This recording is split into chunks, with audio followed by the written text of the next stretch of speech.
के लिए बेहद अहम मानी जा रही है, लेकिन निर्माण की गुणवत्ता यानी कि क्वालिटी पर अब सवाल उठने लगे हैं। जानकारी के मुताबिक बैराज को पिछले कुछ वर्षों में भारी नुकसान हुआ था। उसकी मरम्मत के तहत ये प्रोजेक्ट शुरू किया गया। हालांकि तय समय सीमा में काम पूरा नहीं हो पाया और अब मॉनसून से पहले इसे खत्म करने का लक्ष्य रखा गया है। इस बीच निर्माण स्थल पर जंग लगे सरिये के इस्तेमाल की तस्वीरें सामने आने लग गई हैं। विवाद गहराता जा रहा है। हालांकि सिंचाई विभाग के कार्यकारी अभियंता विजय गर्ग ने सभी आरोपों को खारिज कर दिया। उन्होंने कहा कि काम सेंट्रल वाटर कमीशन के दिशा निर्देशों के अनुसार हो रहा है और क्वालिटी का पूरा ध्यान रखा जा रहा है।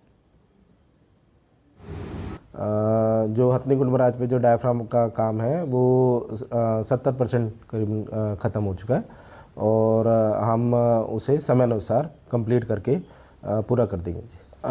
जो स्टील केजेस की बात है, जो सरिये की बात है, उसके अंदर ये है कि हमें जो स्टील केजेस हैं वो एडवांस में थोड़े प्रिपेयर करने पड़ते हैं, क्योंकि जो हमारा डायफ्राम वॉल का जो डेप्थ है वो 16 मीटर की जो डेप्थ है, तो जैसे ही हमारा केस तैयार, जैसे ही हमारा जो डेप्थ हम अचीव कर लेते हैं हमारे बोर की 16 मीटर डेप्थ की, तो फिर वो हमें केज साथ ही उसमें डालना पड़ता है, नहीं तो फिर हमारा जो बोर है वो कोलैप्स होने का डर रहता है।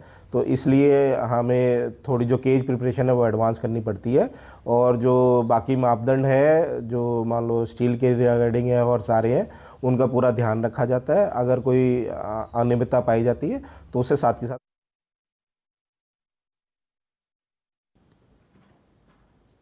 चलिए तो बात बहादुरगढ़ नगर की कर लेते हैं। नगर परिषद ने बकाया प्रॉपर्टी टैक्स की वसूली को लेकर एक बार फिर से सख्त